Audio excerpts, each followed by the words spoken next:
Radhe guys, welcome to a new mini blog. দিনটা ছিল Sunday. আমি সকাল সকাল উঠে স্নান করে নিয়েছি। আজকে আরেকবার আমাকে স্নান করতে হবে, তাই আজকে বেশি স্নান করিনি প্রথমে। তো এই যে ঠাকুর ঘর, যেটা দেখতে খুবই সুন্দর লাগছিলো। আবারও তো আমি পুজো দিয়ে বেরিয়ে একবার একটু ক্যাপচার করলাম। আর চিয়া সিডসটাকে চামচ দিয়ে ঘুরিয়ে ওর ঘোরা দিতে দিতে পুক করে খেয়ে নিলাম। তারপরে খেয়ে নিলাম ড্রাই ফ্রুটস। তারপরে ফ্রিজ থেকে বের করে নিচ্ছি চিজ। তার সাথে হচ্ছে অরিগানো অ্যান্ড চিলি ফ্লেক্স, এই দুটো আমার ভীষণই পছন্দের। নিয়ে নিয়েছি একটা পেঁয়াজ আর ক্যাপসিকাম। এবার একটু ক্যাত মারবো। কাটতে এসছি না, সবজিপাতি কাটতে আসলে আমার একটা আলাদাই অহংকার হয়। আর এই নিচে দুটো ডিম, এখানে আমি পেঁয়াজ ছুলছি, মানে সে আলাদাই একটা ব্যাপার স্যাপার।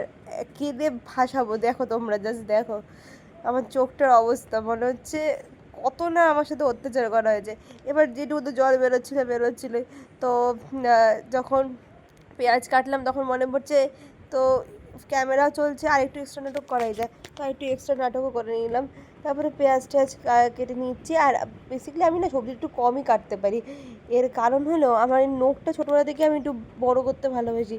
তো এই চক্করে আমি কোনোদিনও এই সবজিপাতি কাটার দিকে খুব একটা হাত বাড়াতাম না। এই জন্য আমি রান্না বান্নাটা খুব ভালো শিখলো, সবজিপাতি কাটাটা একটু কমই শিখেছি। কোনটা কীভাবে কাটতে হয় বলতে পারবো, কিন্তু খুব একটা পারি না। তো বানিয়েছি চিজ অমলেট। এই দেখো চিজ অমলেট। আজকে আমি একটু বড়লোকি খাবার খাচ্ছি। আমার বাবা আর শিখারি খাবে হচ্ছে পান্তা ভাত আর ডালের বড়া পেঁয়াজ দিয়ে। মাও পান্তা ভাতের দলেই নামটা ভিড়িয়েছিল, কিন্তু ভাতটা একটু বেশিই গলে যাবে, তো মা ওটা আর খেতে পারেনি।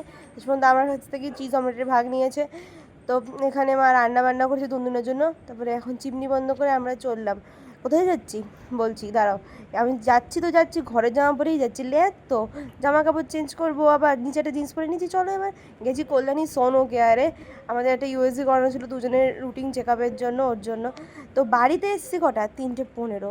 তারপরে পেটে তো লেগেছে খিদে, 1:30টায় খাওয়ার অভ্যাস, 3:15 বাজে, আর কোথায় যাবে।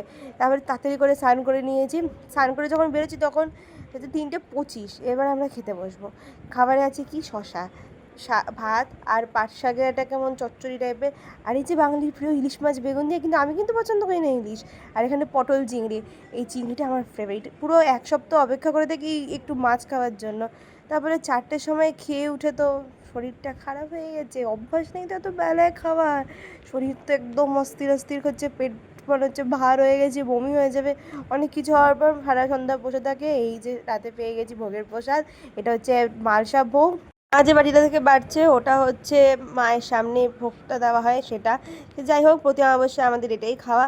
আর এই যে মিষ্টিটা দেখছি, আমি 6 দিন পর মিষ্টি খেয়েছি, আমি সো এক্সাইটেড।